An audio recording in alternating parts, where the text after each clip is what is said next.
महादेव संहार करता है इसलिए नहीं कि वो मृत्यु देते हैं, अपितु इसलिए कि वो हमारी भ्रांति का विनाश करते हैं, हमारे अहंकार का विनाश करते हैं। भ्रांति ही तो है कि व्यक्ति स्वयं को ये शरीर समझने लगता है। महादेव विनाश करते हैं इस भ्रम का, महादेव विनाश करते हैं उस परिधि का जो हमें समझाती है कि हम उनसे भिन्न हैं, पृथक हैं।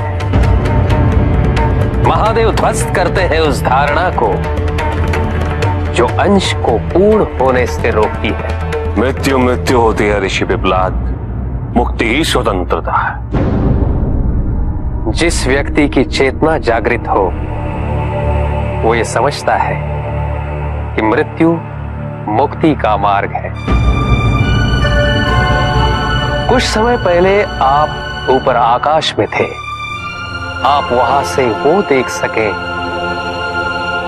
जो आपको यहां से दिख नहीं रहा था। शरीर का अंत मृत्यु है, परंतु मृत्यु ही आत्मा के लिए मुक्ति है। कौन जाने किसी दिन आप स्वयं भी इस मुक्ति की कामना करें। अब आगे हमें कौन से ज्योतिर्लिंग की कथा सुननी है, इसका चयन मैं करता हूं। पाताल लोक में मैंने एक कथा सुनी थी, दूषण की मृत्यु की, उसकी मुक्ति की कथा। महाकालेश्वर ज्योतिर्लिंग। इस कथा का आरंभ महादेव के परम भक्त, परम सेवक और वाहन नंदी से होता है। कल्याण।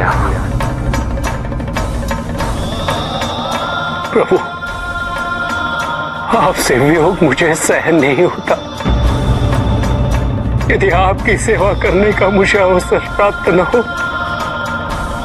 तो इससे बड़ा दुख मेरे लिए क्या हो सकता है प्रभु। तुम महाराज हिमावन के भवन पहुंचो नंदी, उज्जैनी होते हुए पार्वती, कार्तिकेय और गणेश के साथ तुम्हें वहीं मिलेंगे। अवश्य प्रभु, अवश्य। महादेव के आदेश अनुसार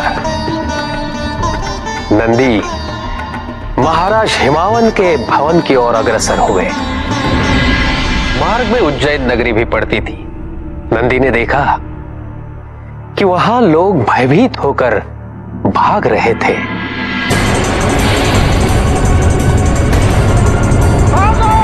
दूषण नामक दैत्य ने आक्रमण कर दिया है। ओम नमः शिवाय।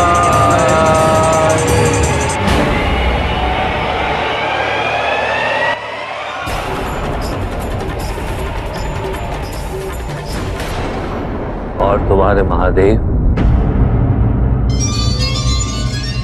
वो इन सब की रक्षा करने क्यों नहीं आ रहे थे? नंदी ने महादेव के भक्त वेद पाठी की रक्षा के लिए महादेव का आह्वान किया।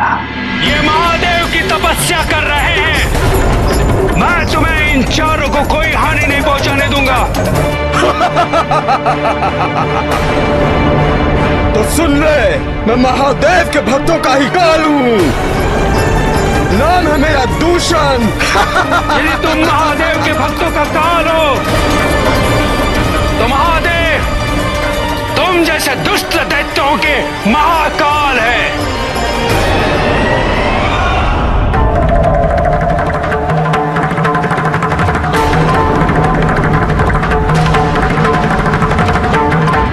उत्तम, अति उत्तम। तो महादेव आए, युद्ध हुआ।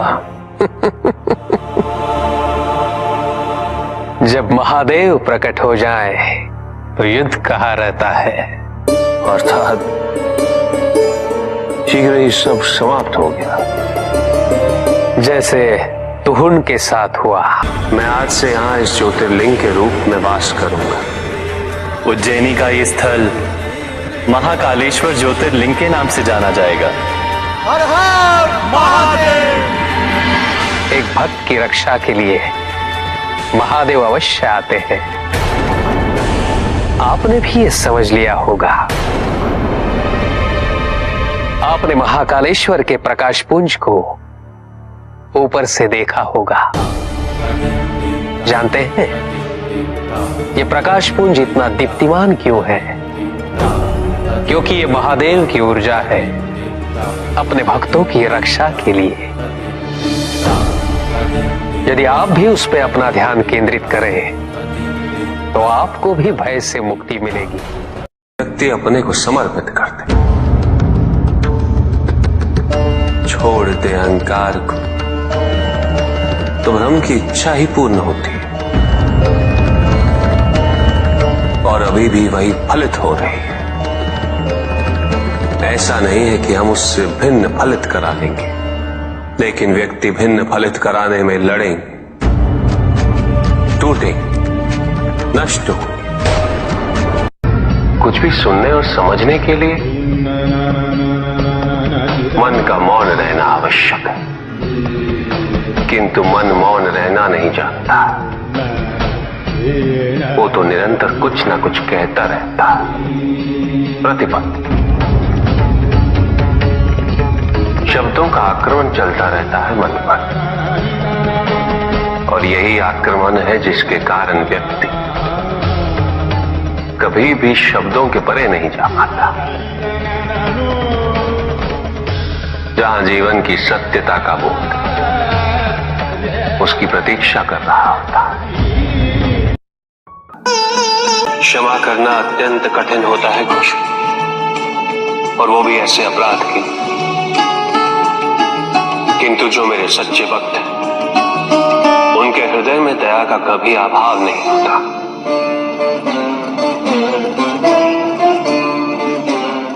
क्योंकि उन्हें सदैव ये विश्वास होता कि मैं कभी उनके साथ अन्याय नहीं होने दूंगा। तुमने अपनी दया का प्रमाण देकर अपनी सच्ची भक्ति को सिद्ध किया, और मैं अपने सच्चे भक्तों की पीड़ा कभी सहन नहीं कर सकता।